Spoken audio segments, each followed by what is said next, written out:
খুলনা থেকে আমাদের সঙ্গে যুক্ত হবেন সহকর্মী পলাশ চন্দ্র ঢালী। তিনি সেখানকার বিনোদন কেন্দ্রের খবর আমাদের জানাবেন। ঢালী, নিশ্চয়ই শুনতে পাচ্ছেন?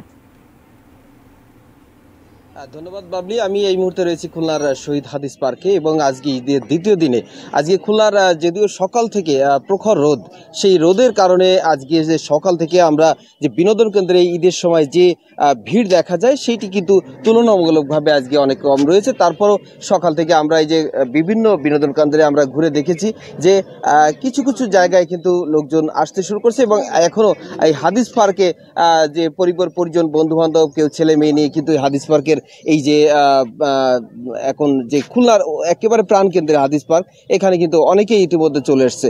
মূলত এই হাদিস পার্ক বা যে খুলনার যে বিনোদন পার্ক যে কয়টি রয়েছে তার ভিতরে অন্যতম 7 নম্বর ঘাট এখন খুবই জনপ্রিয় এবং একই সাথে রূপসা ব্রিজের এপার ওপার দুই পারে প্রচুর সংখ্যক ভিড় দেখা যায়। সেটি কিন্তু দুপুরের পর অর্থাৎ বিকেল 3টা-4টার পরে কিন্তু এই ভিড়টা একেবারে পরিপূর্ণ থাকবে। একেবারে এই যে খুলনার এখন যে শহীদ হাদিস পার্ক যেটি এখন ফাঁকা দেখা যাচ্ছে, মূলত এটা কিন্তু 3টা-4টার পরে এখানে তিল ধারণের কিন্তু জায়গা থাকবে না এবং পরিবার পরিজনকে নিয়ে এই ঈদের খুশিটাকে শেয়ার করে নিতে তারা কিন্তু এইসব পার্কগুলোতে চলে আসবে।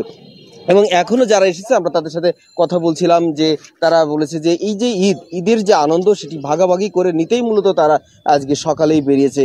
যদিও তারা বলছিল যে এখনো অনেকেই আসেনি, কারণ সকাল থেকে যে প্রখর রোদ রয়েছে, তবে তারা প্রস্তুতি নিচ্ছে হয়তো দুপুরের পরপরই তারা কিন্তু বেরিয়ে পড়বে। এই যে খুলনার যে কয়টি বিনোদন পার্ক রয়েছে, মূলত 7 নম্বর ঘাট, শহীদ হাদিস পার্ক, লিনিয়র পার্ক, শহরের বাইরে রয়েছে রানা রিসোর্ট, এরকম রূপসা ব্রিজ সংলগ্ন যে সকল এরিয়া রয়েছে সেসব জায়গায় কিন্তু মূলত বিকেল বেলায় লোক জমায়েত এই ঈদের যে ভিড়টা সেটা বিকেল দিকে খুব বেশি দেখা যাবে। এই ছিল আমার কাছে খুলনা থেকে যে ঈদের দিন বিনোদন পার্কের সর্বশেষ অবস্থা। ধন্যবাদ।